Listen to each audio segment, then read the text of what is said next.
Welcome to Dodgers Dawgs as part of the Dodgers Daily Network. What a great game for the Dodgers tonight. They got the lead. They kept extending the lead. The pitchers came through when they needed to. Got big two-out hits. And then we know when the Dodgers get the lead, they just seems like they win every single game. And then they also got to keep Michael Kopech clean for tomorrow. I mean, boy, just tonight could not have went any better, Coach. No, I mean, went according to plan. A lot of things we talked about before the game. Dave going, I think he's gone with his, not so much with his heart. He's going as my best available guy. That's who I'm bringing in. And as you mentioned, the Mets tied it up early 1-1, and the Dodgers kept coming right back. And once they got the lead, like they've done every game in the series, once they start getting the lead and kind of start chipping away, pulling away, then the bullpen just takes over and does what they do. I mean, they again didn't give up a run the whole time the bullpen was in there. Got a good start of Yamamoto. He got a lot of strikeouts. I'd like to see him go a little longer. They probably had a better plan than I did, but I thought, hey, what the heck, let him go a little bit longer. But they know better than I do, and it worked out real well for them. But a great game all the way around. Mookie, 4 hits, 1 hit away from the cycle, and great night for him. But a lot of big-time performances offensively and defensively a little bit. We talk about the formula, Coach. The dudes have to be dudes. How about Shohei Ohtani and Mookie Betts? Check and check. They both hit home runs. You mentioned all the hits for Shohei Ohtani. And then your middle of your lineup, at least one of those guys has to have a big game. Hey, Chris Taylor, a very sneaky big play where he beat out that ball that he hit to Vientos at third base. He busted out of the box, Coach. That was great hustle. Got to give him credit for that. And he hit another line drive and walked as well. So he actually got on base twice, hit the ball hard twice as well. And then the bottom of the order has to execute. And I think you could definitely say that with Chris Taylor there. And then Tommy Edman in the middle of the order as well. So check on that formula. Really the way the Dodgers, the way that they play their best offense was exactly how they did it tonight. Yeah, they move runners around. Like I said, the same formula as you just mentioned right there. Right in the middle of the lineup, you got Kike with 2 hits, Edman with 2 hits, and down at the bottom, Taylor had some good at-bats. He just went 1 for 4, had some bad swings. Same way with Paez. I mean, he went 0 for, but, he had some good swings at it. It didn't look like he was overwhelmed. He just wasn't able to get one to drop and made some good play in the outfield. They didn't test his arm because, of course, Nemo's not full speed either. He didn't try, but it kept the Dodgers from getting a run there. Or kept the Mets from getting a run. So a lot of good things up and down the lineup on both sides of it. The team's playing loose. They're playing good, and they're being managed very well. And confidence means this is what this game's all about. If I don't get it done, somebody else will, and this team's full of that. We've been begging for Dave to be aggressive in the playoffs and don't have the big picture. Hey, we can play for tomorrow. We can save this. He is not doing that. He is absolutely going for the jugular at every single moment. And I think his players can kind of sense that, Coach. And my manager's showing trust in me right now. I'm in his trust tree. He has me, or he's kept me out here, maybe even against conventional wisdom, because he believes he's betting on me and not necessarily the analytics of the game.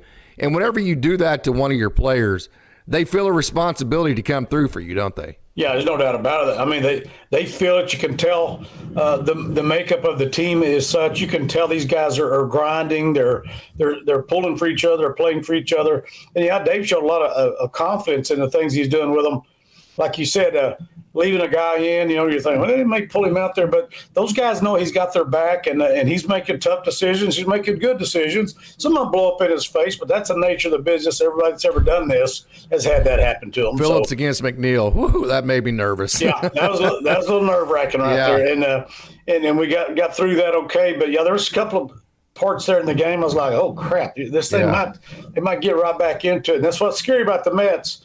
I know Lonzo was only 1 for 13 at one time, but he may be 1 for 14 now, but he's still a big dog and a big donkey, and he can turn around one real quick. So they're still pretty scary. This thing's not finished by any stretch. They're not, it's not 100% on the teams going 3-1. It's 82% wins the series. So it's pretty high. And I like our odds as far as the Dodgers because of the way they're set up, and they're set up for their pitching. Flaherty tomorrow. Then, like you said, we stayed away from some guys tonight, are big time relievers. So set up real good for tomorrow. Then if you have to go back to LA, you got an off day before that. Yeah, you absolutely do. And, the approach coming in off of Quintana, I mean, we said it very clearly on the pregame. Quintana relies on hitters to chase the strike zone. Didn't get that. And then another thing is, Coach, those borderline pitches. I know Tommy Edman struck out in the first inning, taking a strike three. And I remember I turned to my wife and I said, that's a good sign. And she's like, well, why is that? He struck out. I said, because the Dodgers are taking the borderline pitch. If the Dodgers take the borderline pitch, more times than not, that pitch will be a ball. Quintana will be behind in the count, and the Dodgers will force him to come in the zone. And we know when he comes into the zone, his stuff in zone is very, very hittable. So I thought the Dodgers were just absolutely incredibly disciplined, not only just not to chase the zone on those swing and miss type pitches, but also to lay off the borderline pitches. And you could see even that one time Quintana just kind of threw his hands up. The strike zone was a little bit smaller, and because of that, the Dodgers, I think, really broke his will. I think so. They got the pitch count up like we talked about in the pregame. Get his pitch count up, and he's not going to be out there very long, and he wasn't able to go very long. And he'd been really good for him for all the latter part of the season in the playoffs. He'd been nails for him, and the Dodgers had a great plan. Like we said in the pregame case, this team is mature. Not only are they good, loaded with talent from top to bottom on the ball club because it's the way the team's set up, but there's more to it than that. These aren't LA pretty boys. I'll keep saying that because they're doing the little things. They're battling. It's true. They're not those guys anymore. You can just tell they're doing the things you got to do at the plate. They're fighting. They're still taking the borderline pitches, trying to getting the pitch count up. They're getting good swings. And it's a team deal up and down the lineup. You can see these guys feeding off each other. And they mentioned tonight, I think, they set a record for walks in the first 4 games of a playoff series. Yeah. Dodgers are over 30 walks or whatever the heck it is. So they're getting a lot of walks. That tells you right there the discipline at the plate. In the past, I've been one, probably you as too, is the Dodger, you as well, because it's a all or nothing. We're going to hit bombs or we're going to get our ass beat. Well, yeah, we're not that way anymore. We're not that way anymore. We've got guys that can hit it. Ohtani can hit it out of. We're winning because we're not all or nothing home runs. Yeah, we get home runs because we've got players that can do that. We got a lot of guys that can hit home runs, but it's not all or nothing with this team because you still have the Tommy Edmans and those guys that are doing the little things. Mookie had 4 hits. He gets a lot of base hits. So a lot of people are doing things, winning baseball plays in a lot of ways.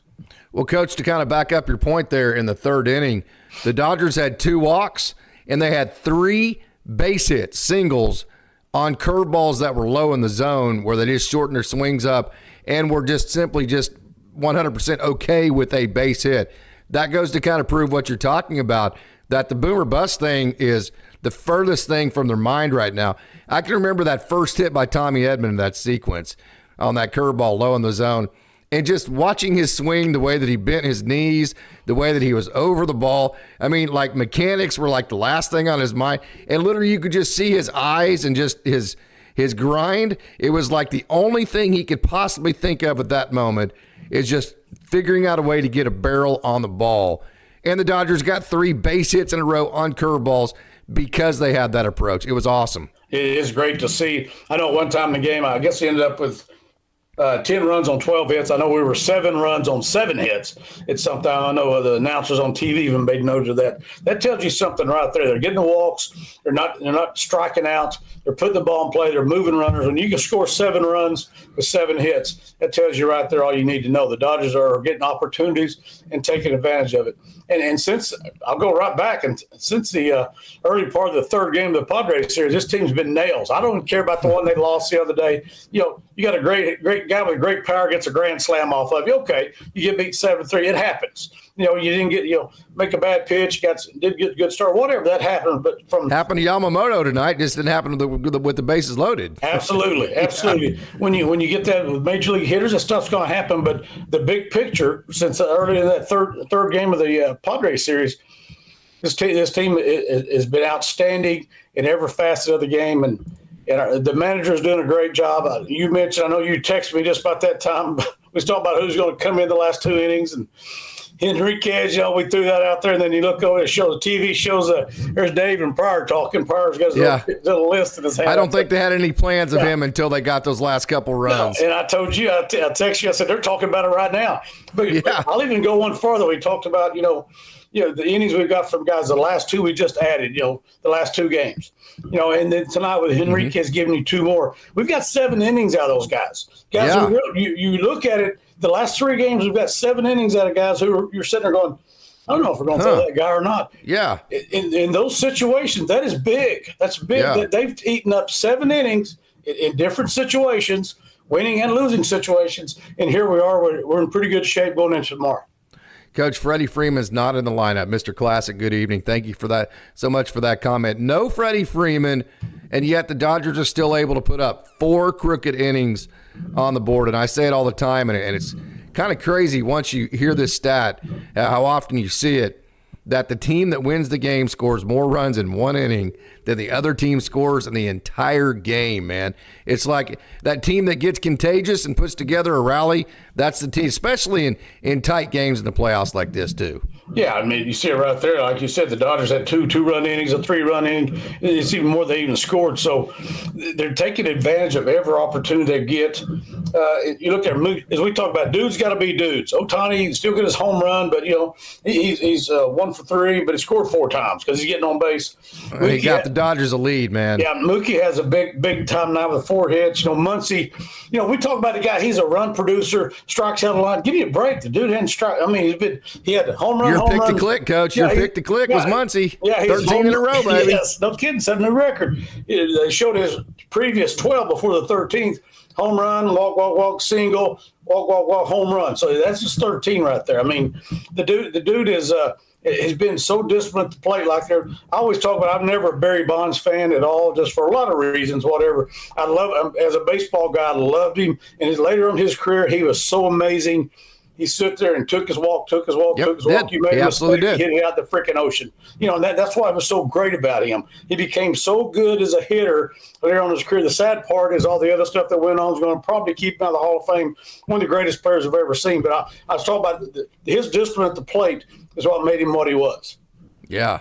Well, and some of those walks for Max Muncy aren't easy. I mean, he's taking borderline pitch after borderline pitch after borderline pitch, man. Lefty. And what that does, it just mentally wears down the other pitcher. Yeah, and we talked about before the game. I picked him as like lefty, but there's a reason why he was in there. He did a good job. And I gave you a little heck on that. I know. You're right, though. I said, going, man, he needs to bang one. That's my pick. Man. But when you walk every time you're getting on base, I'll take that too. So he's at a great place right now. The good thing about him is still they want to make a mistake with him, he can still out of the ballpark. So, but he's not he's not lunging. He's getting out of it. T.O.'s a little bit. Exactly. T.O.'s lunging a little bit now. T.O. doesn't look good. Yeah, he doesn't look good right now. Of all the guys, and we know what he's capable of doing. Look better tonight. Look more under control tonight maybe than last night, but still doesn't look like T.O. Yes, and we bragged on him earlier in the playoffs about how he knows he don't have to do everything. Looks like he's pressing a little bit. And that's human nature. I'm not going to. Mookie said he was pressing. He just because he's letting the team down. He said it don't matter about me. I'm just not getting on base. 23. How could I not? Right? Yeah, he said I'm not getting on base. He said I'm hurting my team. I don't give a crap about my batting averages. But so I think T.O.'s pressing a little bit right there. He's still what he is. He's still got the thunder in the bat, and he's still our guy. So we'll be fine. Maybe he'll relax a little bit from moving forward. Coach, I thought Yamamoto, if not very good, I thought it was incredible how he pivoted early in the game. Of course, he threw the cookie to Vientos, the fastball in. And it seemed like the Mets were on anything that turned right, which is he likes to turn that sinker right, and then he likes to throw a splitter. And so, I mean, they were either spitting on the splitter that was turning right, or they were taking good swings at it. And then Vientos hits the home run on the fastball that kind of turns into the bat. Mm-hmm. And so just almost immediately, Mark Pryor ditched all the right turns to the right-handers, and Yamamoto went almost exclusively to cutter, slider. And the ability to be able to adjust away from your best pitch like the splitter like that, maybe even like a pitch that you centrally focus on, like your two-seam fastball, that is so impressive for a guy like Yamamoto to pivot and go left turn instead of right turn almost in midstream and get you through 4 innings and have the lead. That four and a third, I guess. So I thought that pivot to the left turns was big for Yamamoto. Well, first of all, you got to have a pitching coach and a manager who has Yes. that confidence in you. And the catcher, as we talked about in the pregame and mentioned on the broadcast now, Will has been great behind the plate. He has been, man. Pitches, handling the pitching staff, blocking pitches, throwing, doing everything back there. He blocked 2 or 3 with the runner on third tonight that were big. And they weren't close. No, right. I was sitting there cussing to myself. My wife's going, what the heck, your head? I was pissed off because they're missing by 4 feet. Yeah. And he's keeping in front of him. So he's doing a great job. Maybe about the time they made the comment about him. He's doing a great job with the staff back there. But first of all, Yamamoto has the talent. He has the skill set to make that change right there, which a lot of guys don't. And he did. That's a great point to make. Pryor and Robert, whoever talked about it, went out and relayed that to him. I thought it was just so poetic justice. Andy Pages first at bat. It was a terrible at bat, Coach. I mean, it was literally exactly how Jose Quintana gets guys out. He throws a curveball low in the zone. Andy Pages is jumpy, and he has soft contact and hits a little weak ground ball. And I'm thinking, there's your rookie. That's antsy, doesn't follow the game plan, and Jose Quintana gets an easy soft contact out versus Max Muncy, who's spitting on the borderlines, Shohei Ohtani, who's ambushing the right pitches, Tommy Edman, Kike Hernandez, all these other guys that understand the game plan that aren't antsy. They're able to wait him out. I just thought that was the perfect example of if the Dodgers weren't just spot on disciplined in following the game plan, how Quintana could have got a lot of easy early outs on soft contact. I thought Andy Pages at bat kind of showed that. And there was a stretch, or probably been the same time you were talking about. There's about 3 at bats in a row where there's some soft contact. Yes. One of them, he was one of them. I can't remember. Yes. I just sitting there going, man, because we just talked about that. We had some soft contact. Might even hit in a double play there. I can't remember exactly, but I was just going, man, that's he's getting, that's not good right there, man. There's just Will Smith, I think, had one. Yeah, I think Will had one. So, but we got back into it, and like I said, the discipline of the Dodgers is what's so impressive. From years past, because this is a team that could drop and drive. Our leadoff hitters hit 50, so that tells you right there where your offense is at. But this isn't just that group. He's still capable of hitting whatever. But I just love the way they're playing offense. Dave has shown he will bunt first and third, less than 1 out or no outs. He still will do the safety squeeze sacrifice, which is the best play in baseball.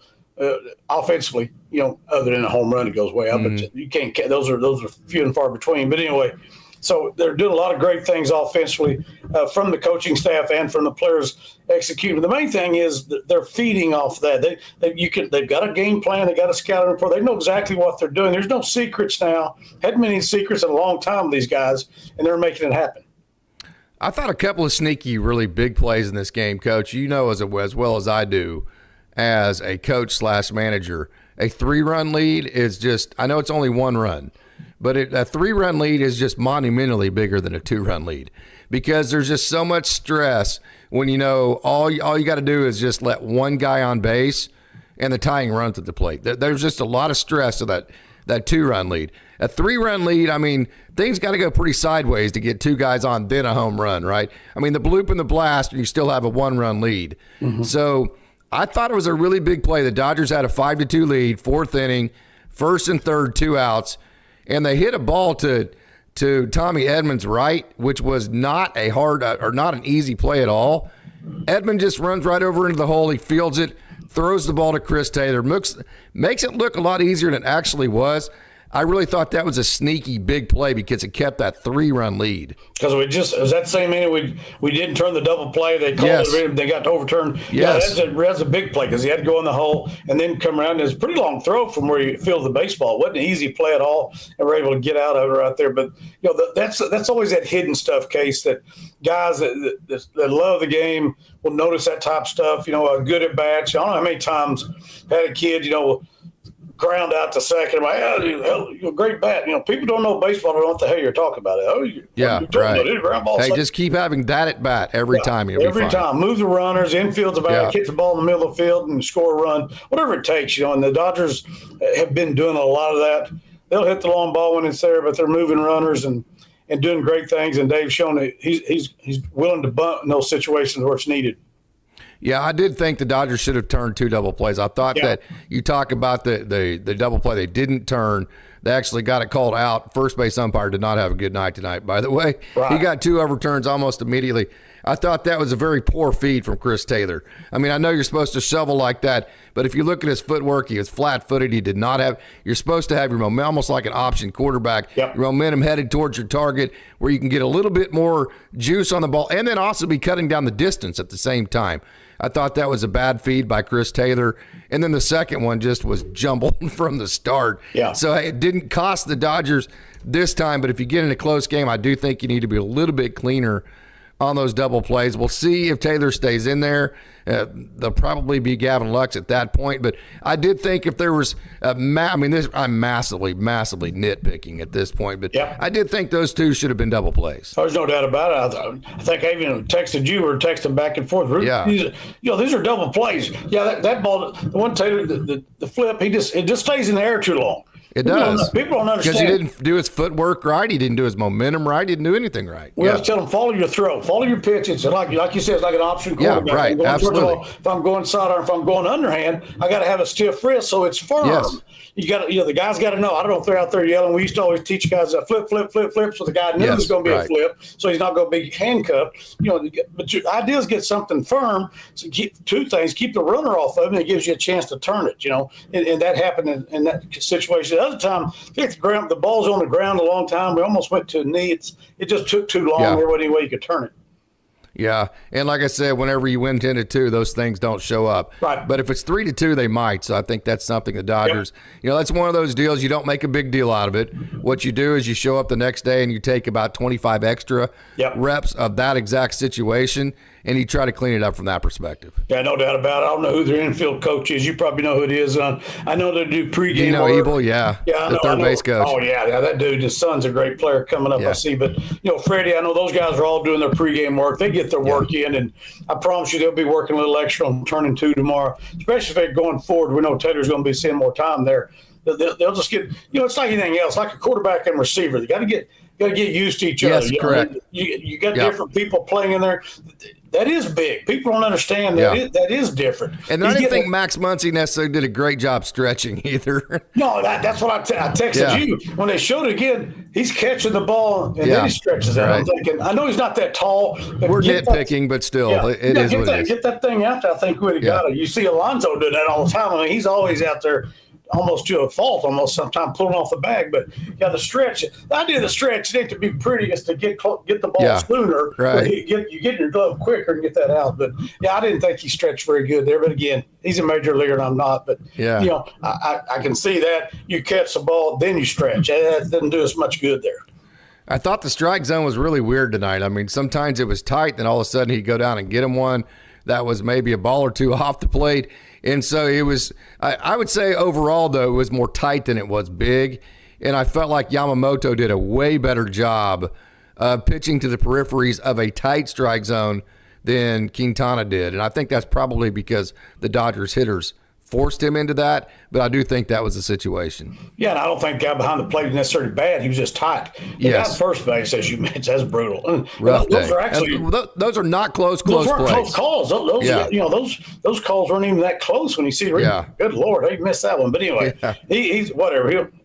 Everybody has a bad day. I have bad days. Everybody has bad days. But it was tight behind the plate a little bit, and it's the same old thing, Case. I mean, it doesn't matter what level you're at. I used to get guys that coach in third.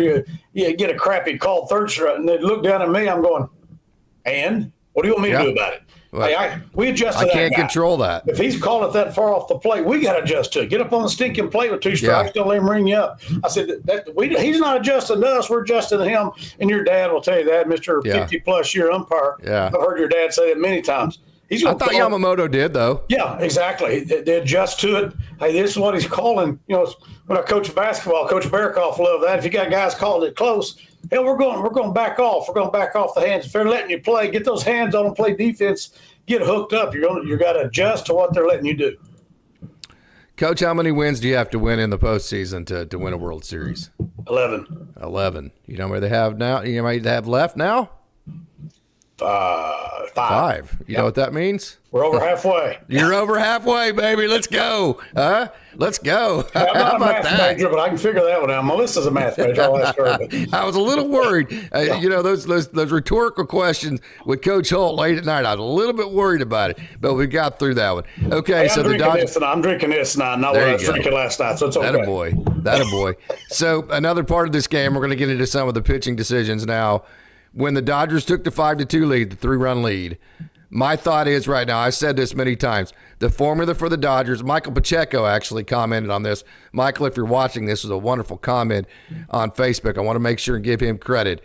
He said the formula for the Dodgers is get the lead, then start counting outs. Yep. That's exactly how the Dodgers have won all of these games. They've gotten the lead, and it's like, okay, 21 outs, 18 outs, and then who is my next pitcher? Okay, 15 outs. Who's my next best pitcher? Okay, 12 out. It's literally just counting down outs from that perspective. So when the Dodgers took the 4-run lead, I'm thinking, okay, Yamamoto third time through. You don't want to get the 3-run lead. Yamamoto third time through. Big decision here because he hadn't thrown a splitter a whole lot, so he could have went to a splitter that third time through. But I'm thinking, the last thing you can do is give this 3-run lead up right now. You got this series by the jugular, so this is a big decision on whether to keep Yamamoto in. And I thought Dave played it perfect. He was going to try to get the 9-hole out. I can't remember his name, the guy that swings straight up at the ball. Alvarez, yeah. Alvarez, he threw the sinker that got away from him with 2 strikes, hit him, and then I was like, okay, well, he's done. Well, then he lets him face Lindor, and I was like, wow. Okay, and then he took him out there, so he actually split the difference. I kind of was wanting Phillips to come in with a clean inning, and then other people were wanting, on the 66 pitches for Yamamoto to stay. I thought Dave kind of split the difference there and did a pretty good job of when to bring in Evan Phillips. And Phillips came in, was dirty, those 2 hitters. Yeah, he's a good fireman. Yes, he came in, those 2 hitters was dirty, unhittable. Then he went in the next inning. He struggled a little bit the next inning, but I found it funny. I texted you during the game. What we've been talking about is how the Dodgers formula, again, I'm not privy to the meetings, all that stuff, but it's obvious when you watch. John Smoltz even said tonight, Case, basically worded it a little bit different than how we've been wording it, but he says the Dodgers – Roberts is managing the Dodgers trying to win games as quickly as possible. Yes, absolutely. It's the same thing we've been saying. We're not looking at analytics. Who's my best pitcher now at this exact It's moment? the high school strategy, Coach. That's a high school that me and you can have thrived in. Sometimes it blows up in your face. But I only have about 3 good pitchers, and I'm throwing those guys. Yeah, those guys, how am I going to do it? But I'm going to throw those same 3 guys because that's the best ones I got. So he's doing it. But he said, the same thing we've been talking about. They want to win quickly and then get rest because when we are relying on our bull. Let's face it, win a world championship, we're going to rely on our bullpen. And we got a great offense. I'm not talking about that. We can, if we get hot of the bats, it don't make a crap how we pitch, but it really will. But the bullpen is the strength of the ball club at the moment, and they're going to rely on that. Dave's not stupid. He's proven that over and over. And I thought that was great. Smoltz said that. I thought, hey, we in Casey aren't as stupid as some people think we are. That's we worded it differently, but it's the same damn thing. Who's the best available pitcher right here? My strength is right here. Let's win today's game, win tomorrow's game, then go to LA and get some damn rest. Yeah, no doubt. And then Phillips comes back out after the long layoff. Yeah. He comes out, the first 2 guy gets on. He gets, JD Martinez, man. I don't know how he laid off that 3-2 pitch, that little sinker that kind of came in up and in on him just a little bit. Just give JD Martinez credit for walking there. I mean, it was disappointing because Evan got him down 1-2. And then Evan, hey, J.D. Martinez is a professional hitter, got himself back into the count, took that 3-2 pitch. And then the next thing you know, the bases are loaded, nobody's out, and you're thinking, oh, my God. And so right then and there, Dave left Evan Phillips in for one reason and one reason only, and that is because he trusted Evan Phillips in that moment. And then, Anthony Bond is up, but then, it's like – the next guy that's going to come in, who's that going to be? That's going to be yet another guy that you trust, and Blake Trinan. So, I mean, that was just a trust tree situation. Who is my next best guy? And the only time that I was like, I don't know about that, Dave, was whenever we let him face McNeil. I mean, I know McNeil's not 0 for 5 against Evan Phillips, but it all worked out perfectly. Yeah, and it worked out great. The Dodgers only used 4 pitchers tonight. I know exactly what you're saying. Now you got Bonda's ready for tomorrow. All these guys that didn't throw today, you're in pretty good shape for tomorrow. And he's going to manage the same way. We're going to start Flaherty, give us all you can get, and then we're going to we're going for the jugular today, this afternoon. We're trying to win the stinking game, just like we've been doing this entire series and the last series. So I thought he handled that really well. You're right. I was expecting to see the lefty come in, then here comes Trinan, and his stuff's unhittable. I mean, I love that stuff. I mean, it's just unhittable when he's on, and he's on most of the time. So it's great to see him back the way he was a couple of years ago. I know it's been a long road for him to get back, health wise, to get back where he wants to be. And but man, it's good to have him back where he's at right now. So who was it in the bottom of the sixth inning that flew out? Jesse Winker. Yeah, he hit that ball off the bat, and I was like, oh, no. Yes. And then Joe was like, oh, and Mookie's got it. And I'm like, oh, okay. Whew, I mean, my heart stopped just for a second. Am I the only one who thought that? No, because Coach Barakoff texted me. He goes, wow, I thought that was going out. Yeah, man. As soon as he hit it, I'm like you, and he was like both of us. He texted me at that time, I thought that ball was gone, because the crowd goes nuts, and he gets a good swing on it. You think, oh, crap. The thing's 80 yards from the fence. Oh, 80 feet, whatever. Yeah. So, it's scary. Yeah, I thought that was a granny right there. I was like, oh, crap. But anyway. Kike's the Incredible Hulk, Coach. You remember that show, right? Yes. I mean, that was like a big show when I was a kid. Oh, yeah. Lou Ferrigno, I mean, like, he's just this normal dude, real nice guy, and then all of a sudden you get in this big tense moment where you need action, and he turns into this big green monster, right? Yeah. I mean, that's Kike Hernandez. That's literally who he is with the Dodgers. Yeah, he's Bill Bixby. You guys, an old-time actor. That show is the calmer version's Bill Bixby. Then he turns into Lou Ferrigno, this big, massive bodybuilder who's just a freak because when he gets upset, that's what he turns into. So it's the same thing. Playoff time rolls around, and Kike's playoff Hulk. He's our playoff Hulk guy. He's not Bill Bixby. He's Lou Ferrigno. Yeah. I'll tell you another thing, Coach. 13 in a row for Max Muncy on base, right? Which is unbelievable. So if you could just get a little bit out of Will Smith behind that. I mean, Will Smith is just the only bad part of that is Will Smith's doing nothing with it behind that, right? So that's good and bad.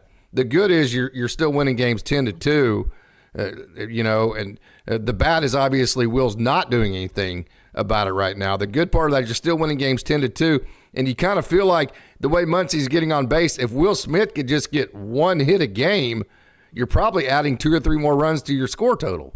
Yeah, I'm saying that or not. Just Chris, we're all pulling for Will. He's our guy. He just looks defensive right now, doesn't he? Yes, he does. And he may be not quite as obvious as Teoscar, but the pressing deal. But they do. I mean, or is it exhaustion? I think his is a little bit of both, because we talked about how once he got a lot of rest, Austin Barnes was able to spell him during the regular season, how much he came back, was better offensively. He's always good defensively. He can get in a freaking rocking chair back there and be a great catcher. I have no doubt in my mind. He's always going to be good defensively. But you can see it in the hitting. He goes back to catchers back, Hey, go down there and catch bullpens for 3 hours, and we'll get you a couple swings into practice. That's old school stuff, spring training and whatever have you. And so, a lot of times they miss out on some cuts. Of course, we're 180 games in the season. That's not what it is. I think it's more what you just said. He's tired, because he's crouching every pitch. He touches every pitch. He calls every pitch. He blocks everything in the dirt. He's doing everything back there, and he's doing a great job of it. He's playing winning baseball for the Dodgers. He's invaluable back there. Yes. He's invaluable back there. You just wish there was a way to get him a little bit of rest. And teams aren't stealing us blind. Yeah, the way you do that, you kick some ass tomorrow and get 3 or 4 days off. Yeah. Get him some rest. Right. Yeah, that's a good point there. It may be even more than that. That's another thing I worry about if the Dodgers do win tomorrow, and then Cleveland comes back, and then this ends up being a 7-game series. Hell, you're looking at another big layoff, right? And then it's getting colder and that kind of deal. But hey, that's here nor there. Yep. And no doubt about it, Coach. I know the 82%. I know all that. But if I were to ask you this question, another rhetorical question, how have the Dodgers beaten the Padres? How have the Dodgers built a 3-1 lead against the Mets? Being aggressive, going for the jugular, not saying, hey, we have the cushion for tomorrow, saying bullcrap on that. We need to win tonight, right? That's how they've gotten here. That's how they need to play tomorrow. They need to play tomorrow like they're down 3-1. We've gotten there out of necessity. This isn't Roberts all of a sudden woke up in the middle of the night and wrote something down on paper. Hell, I think I'll do this. No, no, he's had to because of the situation with the starting pitching. This is the plan he had to come up with. And now it's exactly what Smoltz said. Same thing me and you've been saying in different terminology.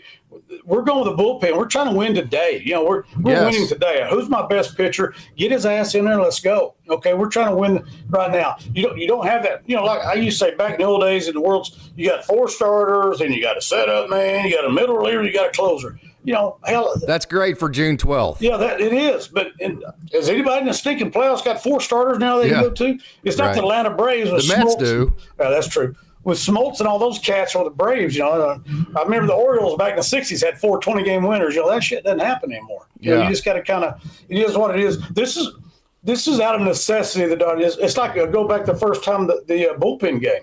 What did we say? It's not a good decision, but it's the right decision. And it was the other day. It blew up in our face. And if we have to do it again, it'll be the right decision. Which will be game 6. Bullpen game will be game 6. You're going to see it again. It's not a good decision as a manager, and I'm sure Dave would rather do anything else than that, but he's going to do what it takes to win. He does it out of necessity. It's the right decision to make. Play Freddie Freeman tomorrow, knowing you have a 3-1 lead, or do you try to win this series without him and give him that much more time on his ankle? I think I leave him out, Coach. I think that's one area where you can play the bigger picture of that. And I was thinking about this in pregame, but I didn't bring it up. I thought maybe that's why they're setting today, because they know if he plays tonight, there's no way in hell he's playing tomorrow. Because it's short. You got a short turnaround. Good point, Coach. But maybe he don't play tonight because they know he'll miss tomorrow. He can play tomorrow, have a day off. Good point. We're going to split the difference. We're going to sit him out tonight. I bet he plays tomorrow, and then you got another day off. That's just me guessing. That's a great point. Even with a 3-1 lead, though, I mean, you don't try to have your cake and eat it too. Try to win that 4th game without him and give him just all that time off. Hell, I'd love to put Austin Barnes back there too, but it goes against everything we just talked about and what Dave's doing with the pitching staff. He's going with all these bullets in the gun. You can't, if Freddie's ready to go tomorrow, he's going to play. It's a mentality thing too. I think it's a mentality. I think I'm right. You're right there. Absolutely. You've set the tone with your club as a manager. By God damn it, I'm going to play aggressively. I'm going to play to kick some ass. Yep. I want you to follow my lead and play like that. Now, we can't stop doing that all of a sudden just because we have a 3-1 lead. So I think you're right. You can't just change the mentality midstream like that. No coasting, no big picture, no looking down the lines we talked about in the pregame. We're not at that point. You don't have the luxury of doing that. You got a great team, and you got to play to your strengths. Your strengths, your bullpen, and getting your guys in there. You got a couple of guys banged up. Your strength's going to be use them when you can, rest them when you can. The Mets definitely have enough starting pitching. Now, they have a bullpen game tomorrow to where if they get through tomorrow's game, they could still win this series. That's why tomorrow needs to be treated like it is a must-win if you're the Dodgers. But having said that, being at home, of course, yesterday the series was tied. Today felt like a must-win for the Mets. So to have your 2 dudes, man, I mean, you have Severino and Quintana on back-to-back days at home in 2 must-win games. For the Dodgers just to plow right through that has to feel like a dagger if you're the Mets. I don't know if I said this in the pregame, but I was thinking the Mets sitting there down 2-1. And we're looking at Yamamoto and Flaherty. We're looking at the Dodgers' 2 best starters staring us right in the face. And, it's kind of the same, the other thing you're talking about. And now they're looking at going, we just threw our 2 best. And, they just whip right through them and whip our butt 2 days in a row. So there's several ways to look at it. These are major league guys. They're not a bunch of wusses over there either. Yeah. They're it's not that, but there's got to be some looking around and, what the hell, I mean, they handle our guys pretty good. I'll say this, bullpen game tomorrow with the Mets.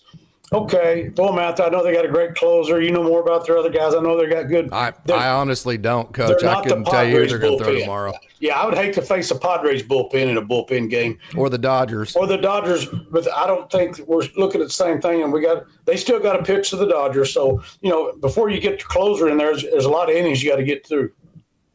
There absolutely is, and tomorrow is going to be a game that it's going to be interesting, the lineup that Dave puts out there, but this is why you go get Jack Flaherty. This is why you went and got Yamamoto. This is why you continue to believe in Walker Buehler, although Tony Holt and Casey Porter sat in Bricktown Ballpark and watched him not be able to get AAA hitters out and turned to each other going, what in the And then all of a sudden he's getting, that's why you rely on a Walker Buehler to figure things out, because you know that he can come through for you in the playoffs. But this is why you get Jack Flaherty to win game one, to finish this damn thing out. Yeah, take the ball, Jack, and go win this thing for us. Yeah. That's why we brought you in. That's why you got Glass now, too. I mean, injury took him out of the mix, but that's kind of the same thing. Then you got Flaherty for the same reason. We got you for this game. That's why you're here. Pitch one in game four, whatever you got to do. You're going to trust him. That's a beautiful thing. I still say it again, why I love Buehler. Dude, look where he came. The case was that August. That was July or August. He's down in Coach, Oklahoma that City. was late. Yeah, late August. And I'm telling you, I watched Buehler's. I watched his mannerisms more so than anything. And just his mannerisms looked defeated. Yeah. I think he would be the first one to tell you he was standing on that mound in AAA going, this ain't happening, boys. I mean, I'm not saying he lost faith. I think he had lost confidence. I'm not saying he lost faith. But just looking at his mannerisms from the 90 feet away that we were from him, and I'm taking video of him, he looked defeated. Yeah. It's just amazing where he's come. From there to standing on the mound in the middle of New York City, in front of a hostile crowd, basically doing this. Come on, bring it on. Yeah, he's flipping him a bird the entire time is what he's doing. He's double burdened. He damn sure is. Here I am, baby. This isn't Oklahoma City anymore. This ain't Bricktown Ballpark. This is New York City in the championship series, and here's my double birds. Give me some damn hitters up there. I loved it. I love the way he approached it. I think it goes back to tearing up a dang trash can. This guy has just gotten better and better. He brings. I agree with you, Coach. You keep saying that. I understand. I see what you're saying now. I'm telling you. It's just a mentality. It's a mentality. He wants some. He wants some of it, and if he gets back out there, he'll be the same way. He's gotten better these last three starts. Each start, you see him getting better. We don't know if he'll ever be back to Walker Buehler he was, but he don't have to be. He's still pretty damn good if he's 90% of what he was before. Well, Coach, he doesn't have to go 7 innings. We saw with Yamamoto today. I know a couple of the comments were, hey, we bring this guy in to go longer than 4 1/3 innings and tax our bullpen. No, what you bring this guy, in my opinion, what you bring this guy in to do is put up zeros. For however long he can put up zero. Yeah, on June 2nd, you want him to go 7 innings, even if he gives up 3 runs. Because the long picture of it, if you have to use too much of your bullpen, you're liable to lose 3 games down the road because your bullpen is too taxed because of what Yamamoto did in terms of not going linked there. That's not how it goes in the playoffs. The playoffs, it doesn't matter how long you go. It matters how many runs you give up. So we paid Yoshinobu Yamamoto to pitch in a playoff game and give up the fewest amount of runs he possibly can until Dave says it's time for somebody else. Absolutely. That's what he's paid for. And we also tend to forget he's coming off an injury. Same with Buehler. I don't think he'll ever – Buehler, they may both at some point may be able to get 7.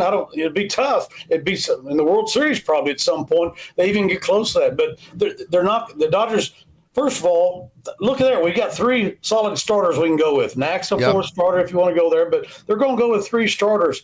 I'm not sure Ben Kasparius in your 4th starter right now. That's true. Well, he's been pitching. You're right. Yeah. Bring my turtleneck. He is a starter. Make no mistake about it. Out there. He'll get the turtleneck out there. He'll bring that damn Dickie. Bring out Dickie and start. He wants some too. Bring these guys. Absolutely. They're already. They're loving life right now. They're playing with the Dodgers in the playoffs. You kidding me? I'd do anything to be out there. Those guys are, but you got those guys in there. So you got 3 starters. So first of all, you can't be stupid with them.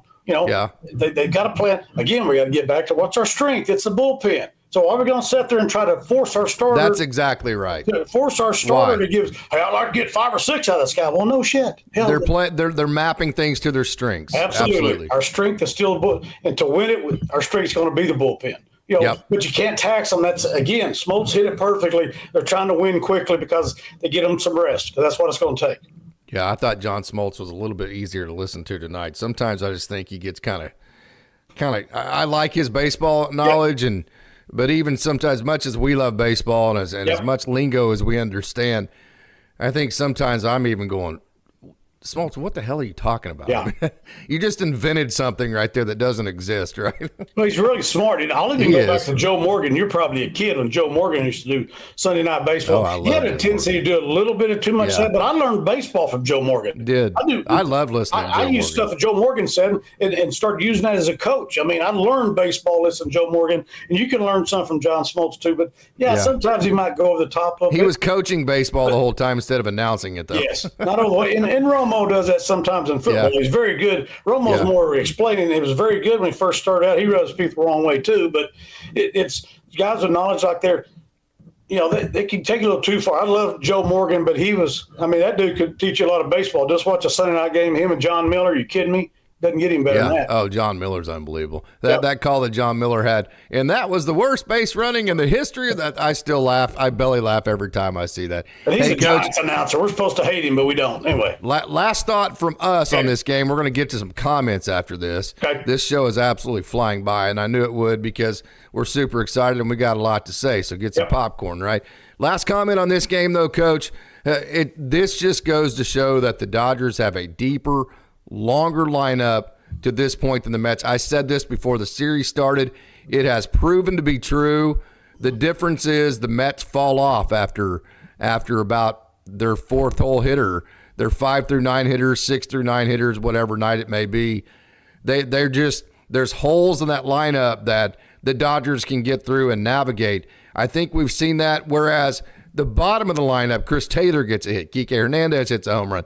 If Tommy Edmonds in the bottom of the lineup, hell, he's damn near the Dodgers MVP to this point, right? Yep. So the Dodgers lineup is just longer than the Mets at this point, and the Dodgers' other dudes are way better, at least have been, than the Mets' other dudes to this point. Yeah, there's no doubt about it. 1 through 9, the Dodgers don't put it better out there. I mean, I'll just say it. The Dodgers are better. I mean, the Mets may come back and win this series. It's not. They might. It's baseball. Who knows? It's baseball. You still wouldn't be able to convince me the Dodgers aren't better. No, the Dodgers are a better team from top to bottom in every facet you want to talk. And Mets might have an advantage in starting pitching, but everybody does. But who gives a crap? You still got to get 27 outs, like you mentioned before. Doesn't make a damn who's getting them. It's not over. You got to get 27 outs. I don't care if it's your starter, whoever it is, that's where you got to get. Yeah, absolutely. And I don't know how, but the Dodgers ended up being a better team than the Padres. I don't know how. I mean, honestly, when I look at that, it proved out that the Dodgers in the last two series ended up being the better team than the Padres, but I don't know how, Coach. Yeah, I know. It's amazing if you look at it, talent-wise. But the Dodgers got some stinking talent. They do. Padres are just absolutely do. I think the teams are really even. I mean, I think they're really even. As we say today, the Dodgers are better because they beat them in the series. But it's not just that; they're just a little bit better. You can go with experience, maybe. They have the home field advantage in both series. Too. Yeah, three. Experience. The Dodgers don't have three jackasses on their team. They're their best players. Complete jackasses who are their best players, and that says a lot about how you're leading your team too. The Dodgers leaders aren't jackasses. Whatever. What you can tell, they're not. They dang sure don't show it to the whole world like those other guys do. So there's a lot to that. Team chemistry, culture, all that things. The Dodgers are definitely better there. Coach, let's dive into some more wonderful Dodgers Dogs comments. First and foremost, Roy Song, thank you so much for the wonderful Super Chat, Coach. We've been getting a Super Chat just about every show that we've been going on. Sweet. Again, we do this as a hobby. We do this on our own time. We do this because we enjoy it. We lose money at this. Trust me, we do. So anytime that you show appreciation by giving a Super Chat, it is just absolutely unbelievably appreciated. Roy Song stepping up big with the $4.99, Coach. Sweet. Yeah. Absolutely fantastic, isn't it? Yes, it is. You gotta love it. I love Royce. I appreciate you. All the Dodger Dogs, but we definitely love him. Hey, we've got some great comments going on tonight. We're going to jump right in. Sammy Boy Smith asked if we were going to bench Freddie now until the World Series. We covered that. You say no because you have the off day after that, and then there might be if you win that game, then you're going to have quite a bit of a longer period to wait after. So are you still on that? I know you said that like 5 minutes ago, but we still there? I am. If you're going to stick to your guns on the way you're managing this team, and I could be wrong. Hell, I wouldn't be surprised to see Muncy out at first tomorrow. I mean, hell, he's a good defensive. He does fine over there. I mean, he's not Freddie Freeman, but he's not horrible over there. So if they want to go with another day, maybe they're looking. I don't know. I'm not a trainer on the team, so I don't know the severity of what we're dealing with, Freddie. I know he was available tonight. Yeah, if he's able to, I really believe they held him out tonight, knowing he's not going to play tomorrow if he plays. Maybe they're holding him out tonight. Maybe he's going to play tomorrow. I could be totally off base, but I'm saying if Dave's going to stick to the mentality of what he's been managing, the best available players play. If Freddie can play tomorrow, I think he'll play. But I've been wrong before. Maybe they'll hold him out to the World Series. Hey, there's the other part. If you get your ass beat 3 in a row, there is no World Series. Yeah, right. My only pushback would be if you don't play him in a 2-1, when the series is 2-1, why would you play him when it's 3-1? Yeah, that would be my pushback. Yep. Like if you're the head coach and I'm the assistant, and you just gave me that speech, well, by God, we got here to this and that. My as an assistant coach in the war room, I would say, well, coach, then why didn't you play him when the series was 2-1? Why now all of a sudden are we playing him when it's 3-1? What would you say to that? Well, I'm telling you, he must have been too hurt to play tonight. Yeah, right. Yeah, that's what right. I'm talking about. So injury. 24 hours later, I'm talking about injury. If he's not able to play, he ain't playing. If he's able to play, he should play. If you're going to stick to your guns on how you're managing. Hey, this is a great point right here, Coach, and this is exactly what we've been pitching and moaning to no end about for about the last 5 years about the Dodgers. Opposite end with the Mets.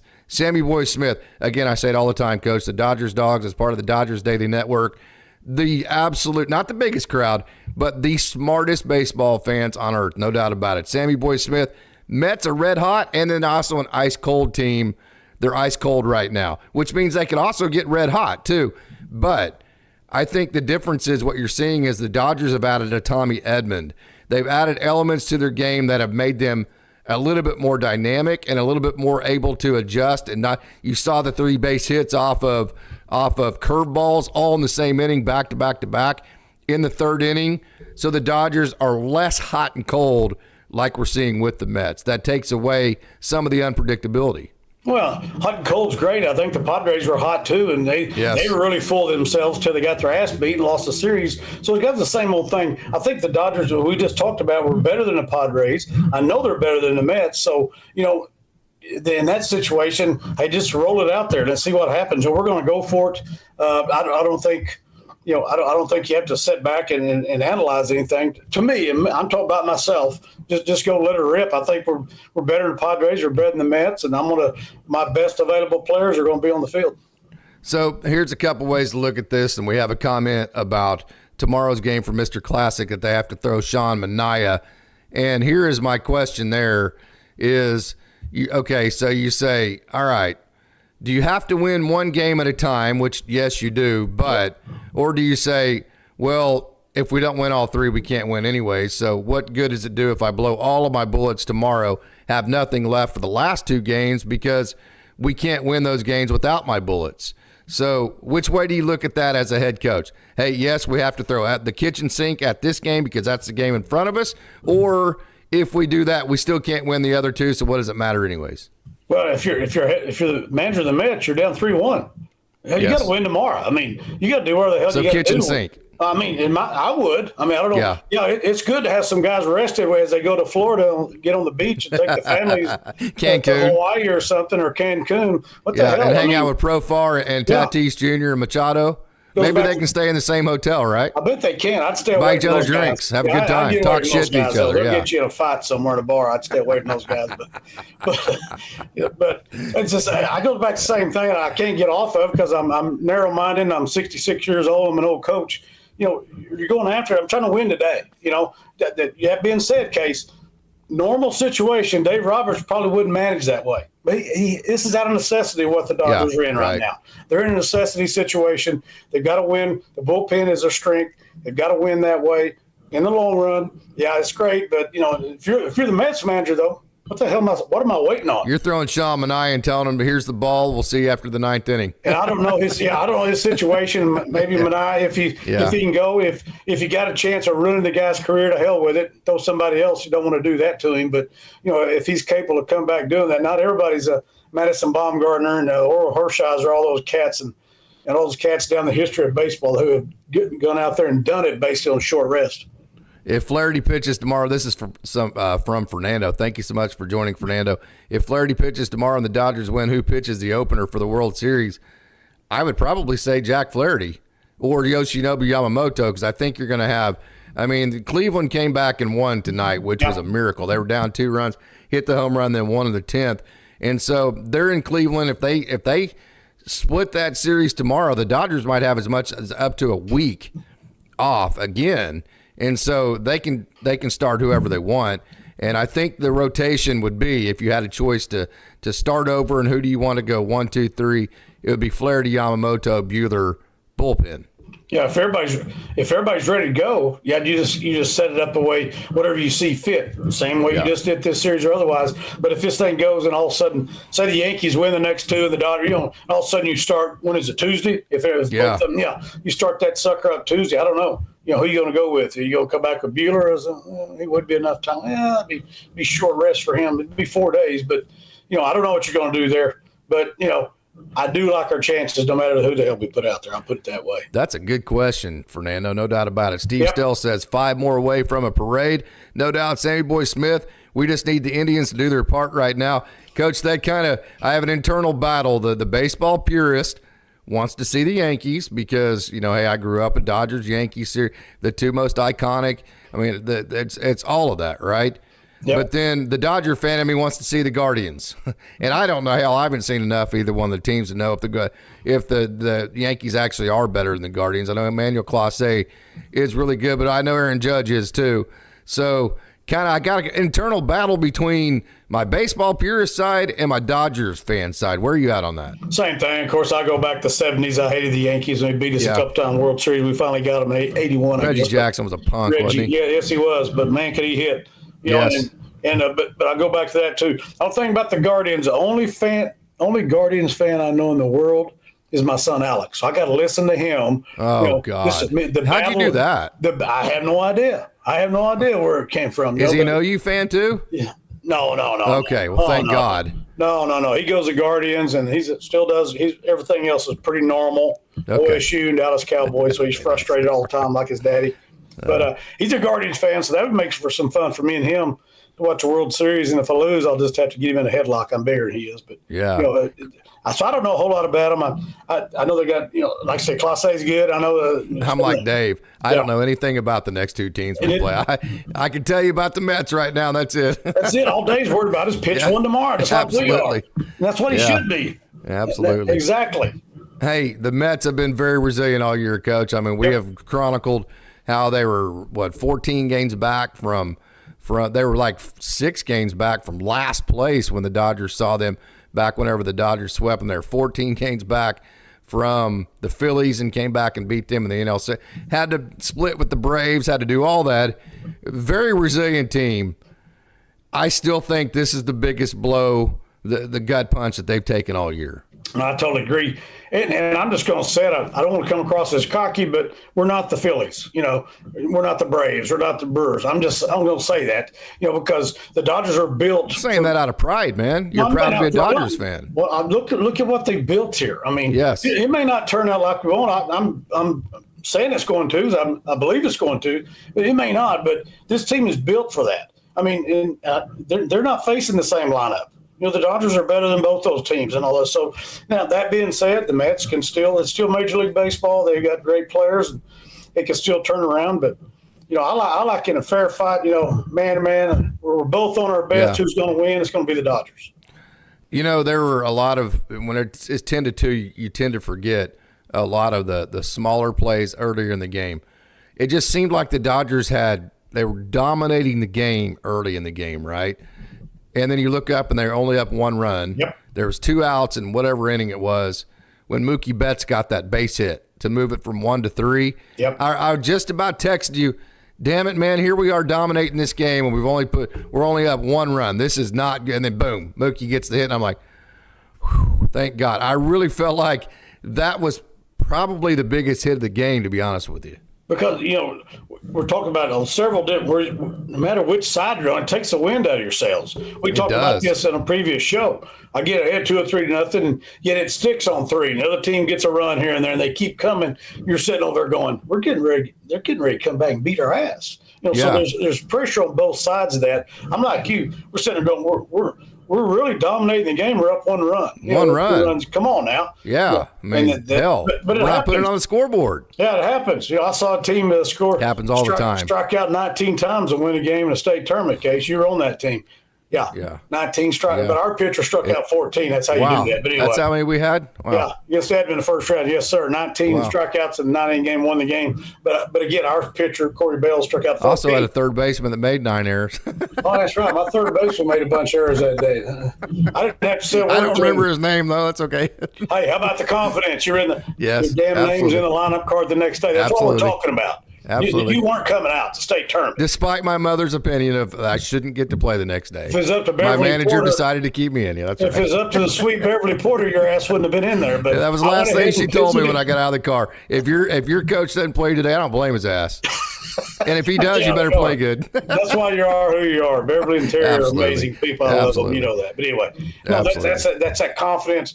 It's no time to be starting, monkeying around with stuff that time of the year. Absolutely. 50 games into 60 games into it. These guys are 180 games into it. Coach, how about the hit from Tommy Edman again? He came up huge with that base hit early in the game to give the Dodgers a lead again.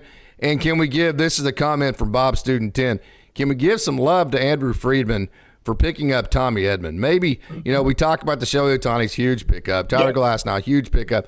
Taylor Hernandez, Yoshinobu Yamamoto, huge pickups. All these guys. Michael Kopech, huge pickup. Jack Flaherty, huge pickup. You will not be able to convince me that on the field there has been a bigger pickup for the Dodgers than Tommy Edman. You said it best. The Dodgers won the preseason sweepstakes of the free agent signings, and they won the trade deadline. That's when we got Tommy Edman and Flaherty. I mean, look around. I mean, and Kopech. Yeah, we got Kopech there too, didn't we? Yeah, at the same time. Yeah. So look at what we're doing there. No, I'll go back on it. I'll criticize whatever because I'm an idiot like you. Everybody get passionate about stuff. He knew our needs, Coach. He knew what we needed. Yes, he knew exactly what we needed. A Tommy Edman on this team. They wanted him for a long time. They've been covering him for a long time. They couldn't wait to get him on here. They worked on pitchers. They got pitchers. But, Andrew Friedman, Dave Roberts, you can't convince these guys. No, they're past all in. They're way all in. They put everything out there, everything into this team right here. It'd be a damn shame if it doesn't turn out the way they want. But it's baseball. There's no guarantees on anything in life or baseball.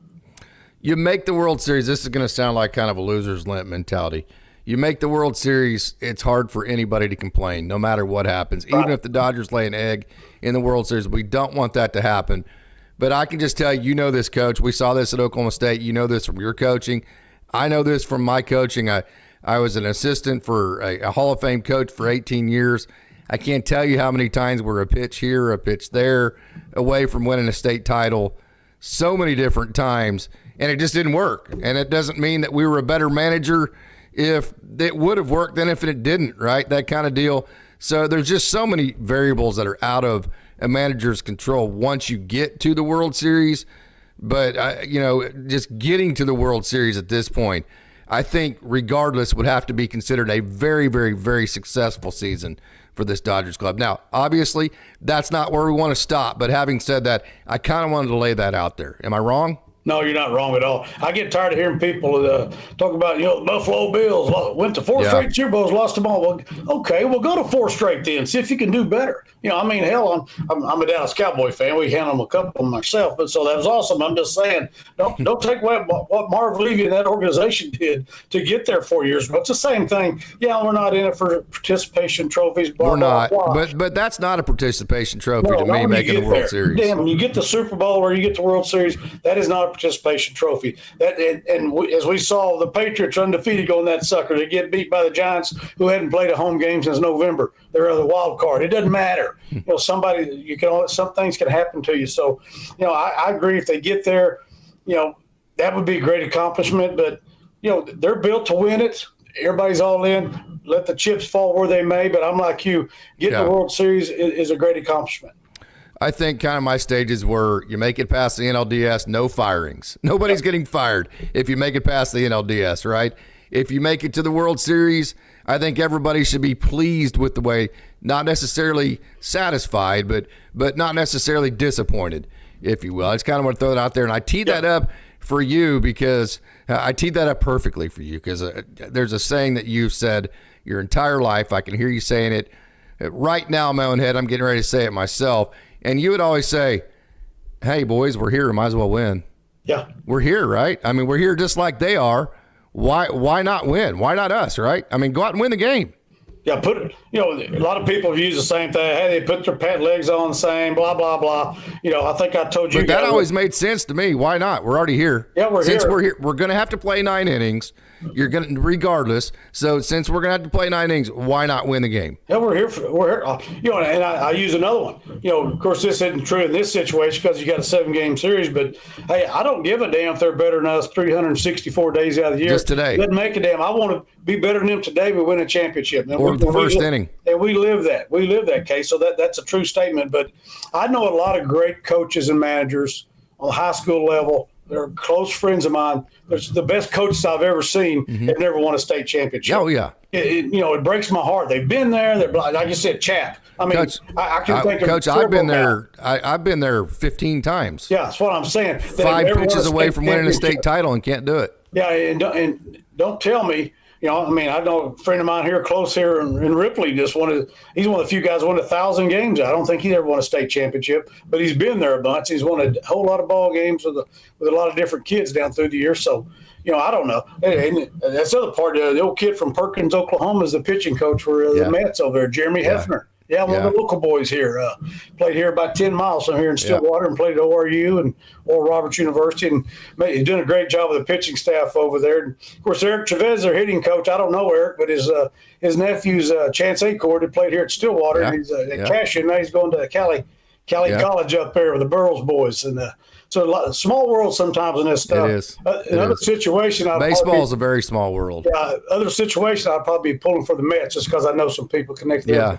Can't do it right now. No, absolutely not, Coach. Hey, this has been a fantastically fun show. I wanted to throw that out there, just plant that seed. If the Dodgers make the World Series, as Jay says here, winning the NL pennant is a big, big deal. And I just don't think, for people that have been in athletics, have managed it, have coached it, have played it, I just hope people don't underestimate just how difficult it is to do what the Dodgers are doing right now. This is not easy. No, there's no doubt about it. I agree with you. The Dodgers go out in the first round again, the division series again. There's probably going to be something happen there. I'm not making those decisions. I don't even know if I would agree with it. Maybe not, but still maybe. Maybe right? not because of what I've talked about. I've told you several times the regular season, what they've dealt with the last 2 years. Great job. He's been a great manager the last 2 years. Should have been manager of the year because all these injuries and everything. But whatever. I'm still not the guy making those decisions. It could have been something might have happened. But unlike you, Case, now we're getting this deep into it. The things he's already proven. Get the World Series. I can't see any firings happening if they don't win it all. Coach, you realize this is a great point. Sammy Boy Smith says we could go 5-6 the remainder of the way and still win the World Series. Yeah, pretty good deal, right? Pretty good deal. Let's not do that though. Let's go 1-0 tomorrow, and then let's figure it out from there and put a game plan together. Coach, what a great show, man! I knew this was going to be a hell of a lot of fun. I was wearing your ass out with my text messages because I was super excited. All night long. We've gone over an hour, almost an hour and 10 minutes, and this thing has absolutely flown by. So a lot of fun, Coach. Final thoughts. Just a great, beam with pride. It's great to win. We're all buddy and all this, all happy when you win. But look at the body of work, the Dodgers, this entire season. I told you, Case, they battled the entire year, battled in the playoffs. They're managed well. They're playing for each other. The love of the game, the love of each other. Great things that happen can be accomplished. And I just can't wait for them to get back out there tomorrow. I love our Dodgers. Love our Dodger dogs there. And I love Casey Porter and Bev and Terry. Tell them I said hello and love them. Absolutely. I'm going to leave one final thought, Coach. I love looking at your face, and I love you very, very much, Coach. I'm going to say this. If anybody in the Dodgers organization stumbles upon this show, of which they won't, don't get me wrong, I know they won't. But if they do, I'm just going to say it again. You beat the Padres last week. You've got to 3-1 lead by sticking your foot down on the pedal, going for the jugular, and staying aggressive, not by playing the big picture. Let's continue to do that. I know you have a 3-1 lead, and you might think, hey, well, we have the cushion of a 3-1 lead. No, you don't. You play the game tomorrow like you are down 1-3 in the series, and you play to win the game tomorrow, because stupider things have happened in sports, and we know if you give up that momentum and that snowball starts rolling downhill, even at the professional level, sometimes that snowball gets too big to stop. Win the game tomorrow in the same way that you've won the 3 games in this series, and put your foot down on the pedal and play for the jugular. That's all I got to say. So with that, Coach, hey, this has been a great show. I want to thank everybody else out there, all you wonderful Dodgers dogs. You are the best baseball community out there. Coach, thanks again. Yep, thanks, Case, and thanks to everybody that tunes in and loves our Dodgers like we do. Go Dodgers. One more to go, and the Dodgers have